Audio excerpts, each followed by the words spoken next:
주식 만렙 고수들의 특별한 투자 가이드 만렙 박주식 시작합니다. 연일 날아드는 미국발 정치 변수에 시장이 흔들리고 있습니다. 트럼프 대세론이 시장을 한 차례 휩쓸고 간 데 이어 바이든의 후보직 사태로 불확실성은 더욱 커지고 있는데요. 외풍에 출렁이는 시장, 이럴 때일수록 내실이 제대로 다져져야 하겠죠. 국내 기업들의 2분기 실적 발표가 본격화되는 만큼 지금의 조정 장세를 빠르게 끝내줄 수 있을지 관심이 모아집니다. 미국 대선과 금리 그리고 실적까지 증시 불확실성의 시대 어떻게 대비하고 전략 세워야 할지 저희 만렙 박주식과 함께 하시죠. 오늘도 만렙 가이드 두 분 모셨습니다. 3주 만에 나오셨는데요. 백진수 대표, 박재현 대표입니다. 어서 오세요. 안녕하세요. 안녕하세요. 네, 그럼 먼저 국내 증시 점검해보고 시장을 주도하는 업종과 종목 이야기부터 시작합니다.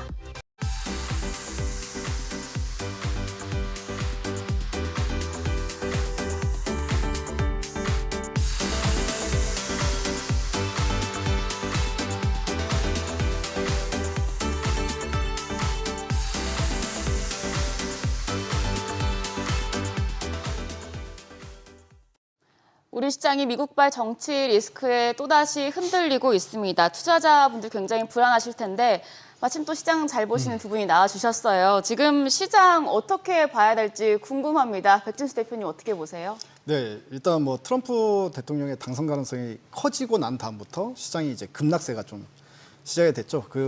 저희 국가 같은 경우에는 이미 트럼프 후보는 이전에 대통령을 해봤던 사람이기 때문에 그러니까 이제 이 사람이 어떻다라는 거를 시장이 너무 잘 알고 있기 때문에 그게 바로 역량이 나타나는 것 같습니다. 일단 뭐 트럼프 대통령의 성향을 보게 되면 일단 대통령일 때 동맹국 이런 거 필요 없죠. 그리고 뭐 상생 이런 것도 필요 없습니다. 무조건 미국의 이익 이것만 이제 외치는 사람이기 때문에 상대적으로 이제 다른 국가들 입장에서는 트럼프 대통령이 당선이 돼버리면 그걸 악재로 받아들이는 인식이 좀 많은 것 같아요. 그게 이제 시장에 좀 녹아들고 있는 거 아닌가 이렇게 좀 보여지고요. 그리고 또 경제 정책도 약간 좀 전통적인 산업에 좀 이렇게 많이 좀 비중을 많이 두는 스타일이거든요. 예를 들어서 뭐 이제 신재생 에너지보다는 전통 뭐 석유가스 뭐 이런 거를 이제 원전 뭐 이런 거를 좋아하고요. 그 다음에 관세를 인상을 시키면서 이제 상대 국가를 압박하는 그 능력이 상당히 탁월합니다. 그렇기 때문에 이제 관세가 또 인상이 되면 또 전 세계가 이제 보호무역주의로 흘러가잖아요. 그래서 이제 자급자족 시대가 된다. 약간 이제 글로벌 자유무역이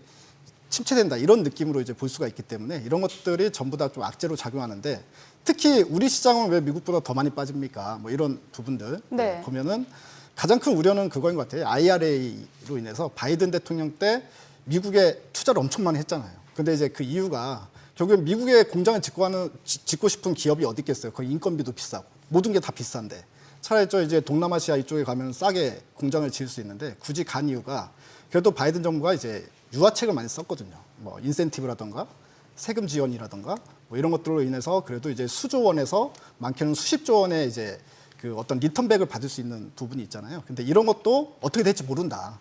트럼프는 그거를 다 뭐 엎어버리면 어떡하냐.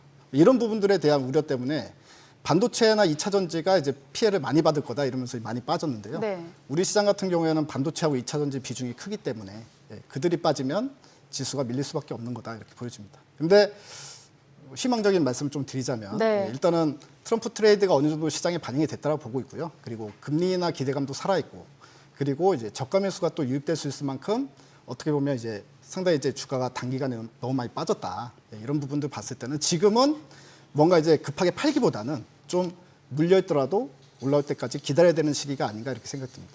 그래도 희망은 있기 때문에 좀 지켜보자 이런 말씀이신 것 같고 그럼 박재현 대표님은 지금 시장 어떻게 보시나요?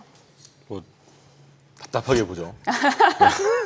그런데 이게 전 세계에서 거의 뭐 중국 비슷하게 거의 꼴찌라서 뭐 어쩔 수 없이 이제 답답할 수밖에 없는데요.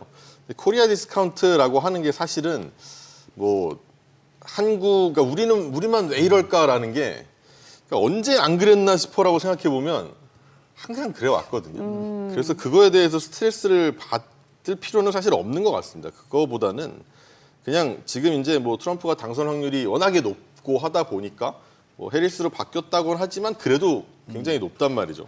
그래서 뭐 반도체 이야기, 뭐 전기차 이야기, 나라 절반이 이걸로 이루어져 있는데 이 얘기만 하고 앉았으니 우리나라는 맨날 힘든 거겠죠. 힘든 것처럼 또 보이는 거고. 그래서 어쩌면 차익 실현의 빌미를 또 찾고 있었는데 아이씨 마침 잘 됐다 이런 느낌이 들 수도 있는 것 같아요. 근데 정말 이 공약이 과연 지켜질까? 그리고 이 공약이라는 게 내가 대통령이 되는 순간 다 끝이야. 이렇게 타노스처럼 되는 게 아니라 결국은 4년을 보고 하는 거거든요.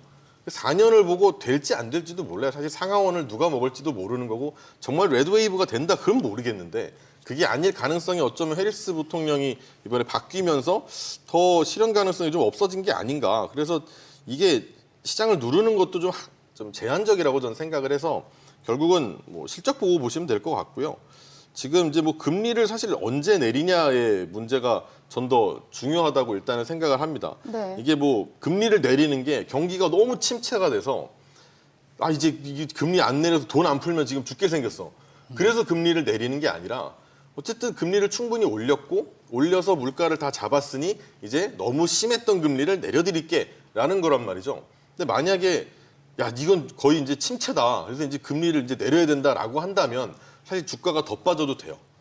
하지만 그런 게 지금 아니거든요. 이게 금리를 내릴 때도 두 가지 이유가 있는 건데 첫 번째 아까 말씀드렸던 이유 같은 경우에는 시장이 빠져도 할 말이 없어요. 근데 두 번째는 그런 게 아니기 때문에 지금은 사실 시장의 유동성이 막 공급이 된다라고 하면은 그렇게 주구장창 주가가 내리기가 사실 쉽지가 않습니다. 그래서 또 지금 현재 미국에서 이제 대선 내에서는 민주당이 지고 있으니까 결국은 재정 정책을 써서라도 분위기를 가져오려고 할 거란 말이에요. 금리를 내린다고 하는 통화 정책, 그러다 바이든이 어쨌든 간 민주당의 인기를 위해서 재정 정책이란 거를 두 개를 쓰는데 시장이 계속 무너져 내린다. 사실 이거는 어렵습니다. 그래서 조정은 길기 어려우니까 너무 걱정하지 마셔라라는 말씀을 드리도록 하겠습니다. 네, 알겠습니다. 그럼 지금 금리 얘기해 주셨으니까 이 부분 조금 더 구체적으로 이야기를 해볼까 봐요. 이제 9월 금리 인하 개시가 사실상 기정사실화가 되고 있고 지난번에 두 분 나오셨을 때도 연내 금리 인하 이뤄질 것이다 이런 말씀해 주셨는데 지금 트럼프 대통령이 대선 전에 금리 인하 나는 반대한다 이런 발언을 하면서도 우려의 목소리도 있고요. 네. 그리고 여기에 뭐 7월에 아니면 금리 인하가 시작될 것이다 이런 얘기도 있는데 두 분 금리는 어떻게 전망하세요? 일단 뭐 저부터 말씀을 좀 드리면 저는 이제 기존의 뷰랑 똑같이 9월 달에 금리 인하를 시작할 거다라고 보고 있습니다. 7월에 하기에는 너무 좀 빠르기도 하고요. 근데 지금 시장에서 약간 우려하고 있는 게 아까 말씀해 주신 트럼프 후보가 거의 대통령 될 가능성이 큰 상황인데 자꾸 파월 의장을 언급한단 말이죠. 금리 인하 내가 대통령 될 때까지 금리 인하 절대 하지 마라.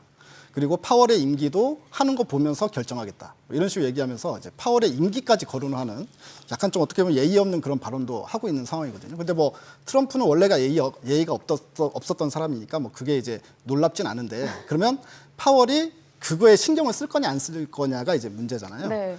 근데 그 의도를 좀 보면 트럼프 대통령이 지난번 대선 기간 대통령일 때는 파월 의장한테 계속 금리 인하해라라고 계속 요구를 했어요. 금리를 동결하라가 아니라 계속 인하를 요구를 했었고 실제적으로 그때 보호무역주의가 엄청나게 하다 보니까 이제 글로벌 경기가 많이 좀 침체가 됐었던 그런 상황입니다. 그러다 보니까 파월 의장도 시간이 지나서 몇 차례 금리 인하를 하긴 했거든요.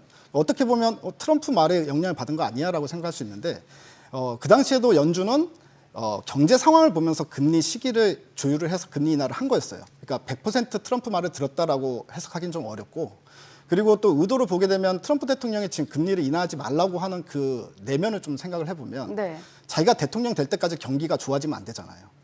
그리고 시장의 유동성이 풀려서 사람들이 살만하다라고 느끼면 안 된다는 겁니다. 지금 바이든의 실책을 가장 많이 이끌어내야 본인이 대선에서 높은 차이로 이길 가능성이 크기 때문에 그렇게 위해서 트럼프 대통령은 만약에 자기가 대통령이 되잖아요. 그럼 아마 바로 파월한테 금리 인하 해라라고 요구할 거다라고 저는 생각이 듭니다. 그래서 아마 이제 그 선거에 자기한테 유리한 국면으로 끌고 가기 위해서 그런 건데 연준이 대통령 말도 잘 안 듣거든요. 원래 연준이 독립적인 기구이기 때문에 보통 정치권에서 아무리 압력을 해도 그게 별로 신경을 안 씁니다. 근데 하물며 어떤 대통령 후보가 자기가 유리한 국면을 만들기 위해서 금리 인하 하지 말아라고 요구한다고 그걸 따라줄 연준이 아니다. 연준이 상당히 자존심이 셉니다. 네, 그렇게 저는 판단합니다.